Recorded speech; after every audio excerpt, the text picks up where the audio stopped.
We're just doing one room in a rental house. It's a duplex. We're charging up the spray. I guess it's charged already. We're using Betco Green Earth for our pre-spray. There's another room in here, but they're going to replace these carpets since it's a rental house, and I guess it's embedded with broken glass and all sorts of stuff.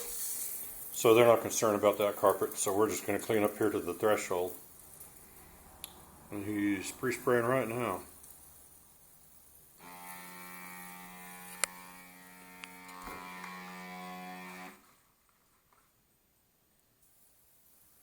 And I'm not going to show the whole room getting pre-sprayed because it's kind of tedious, but just to get you the basic idea. Hopefully this stuff, a lot of this will just start fading out from the peroxide and the pre-spray. I'll put a link in the video description for the pre-spray we're using. It's a really good product, and it's made for carpet cleaning, but it's a general purpose cleaner. And it smells like mint, and you definitely can smell it. I accidentally pushed the on-off button. I noticed my spray was dwindling. Yeah. It'll blow up real quick though, because we're just probably going to do this all in one big take. Pre-spray, clean, room done. Okay, and there's the Oreck Arbor. I'll put a link in the video description for it. And we're using the Challenger pad driver and Challenger pads that you can get from Corey Thibodaux. And I'll put his phone number in the video description. And you need to send him a text message at that phone number. He's too busy to talk on the phone to people, but if you text message him, he'll get back with you. For you that are interested, we're in the talks with Corey about having him deal with Challenger about getting a microfiber pad made.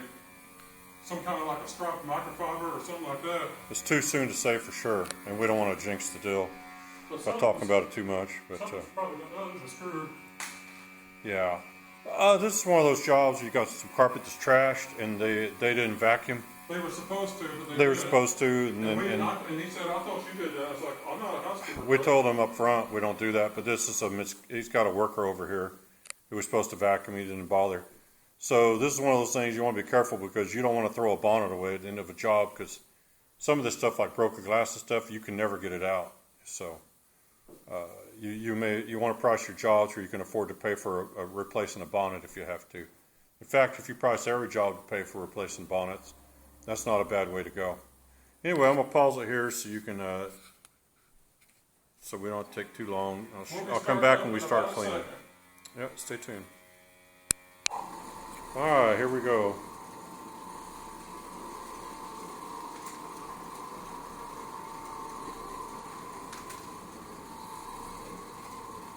So I know we're going to dig up tons of embedded debris in these carpets because they're pretty filthy. We'll find out.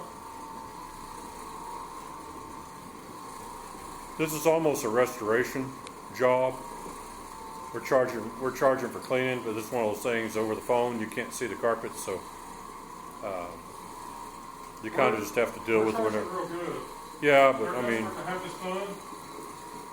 But they don't want any of the people in town doing it. They don't like them. Yeah, we gave him a reasonable expectation that you can't expect perfection out of this, so he knows. Yeah, you always want to try to give your customers a reasonable expectation because of course they want their carpets to look brand new when you get done, but a lot of times you're not going to be able to get that kind of result, so you want to get that taken care of ahead of time.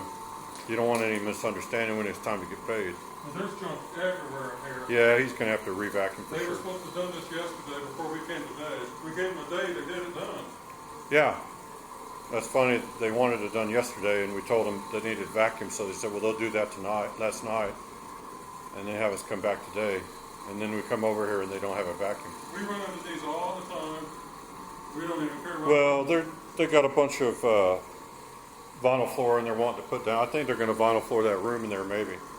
But so they've got so many different things going on. He's got several projects going in town, so it's easy to get behind on stuff.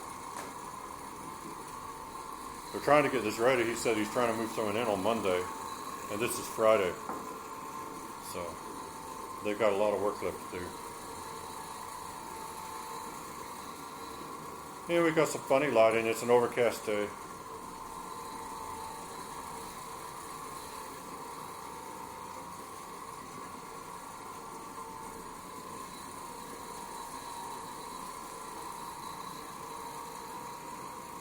Switch sides.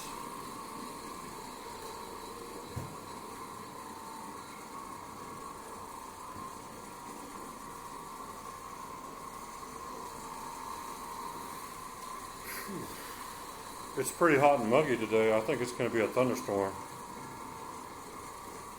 I think so too. If the sky turns green, then there's a tornado coming.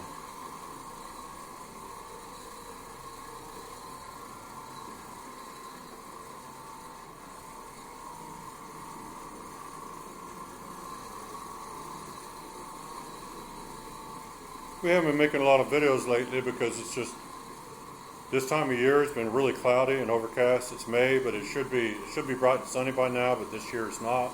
We just don't have a lot of good places to shoot. Yeah, and this is Central Texas. A lot of people, they black out their houses to try to keep the heat out. So you go in there and they've got blankets over the windows and everything.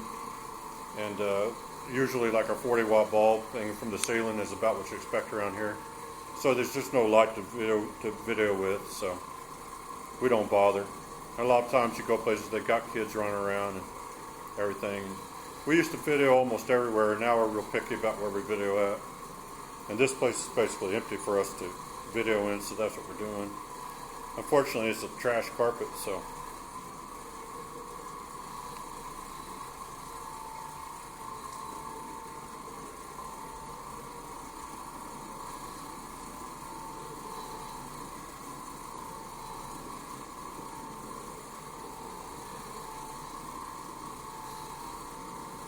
So the Betco Green Earth I used about 6 ounces to a gallon of water,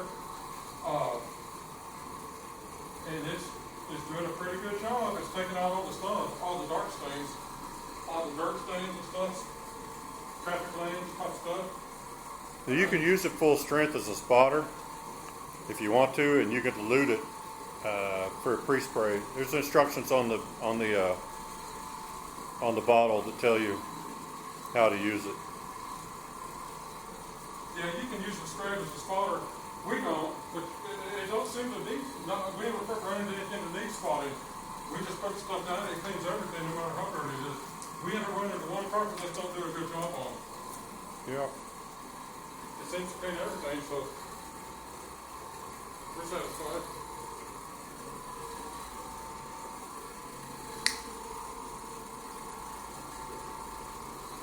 I'll go ahead and end the video here because pretty much it's basically all there is to it. Well, let me finish this one. This is the darkest area in the whole house. If this is done, the rest of it's easy. And it's all coming right out. Well, there's some shadows in here. Hopefully the video is showing this pretty accurately. It's coming out. It's good. Looks nice. I'm happy with it. The customer will be too.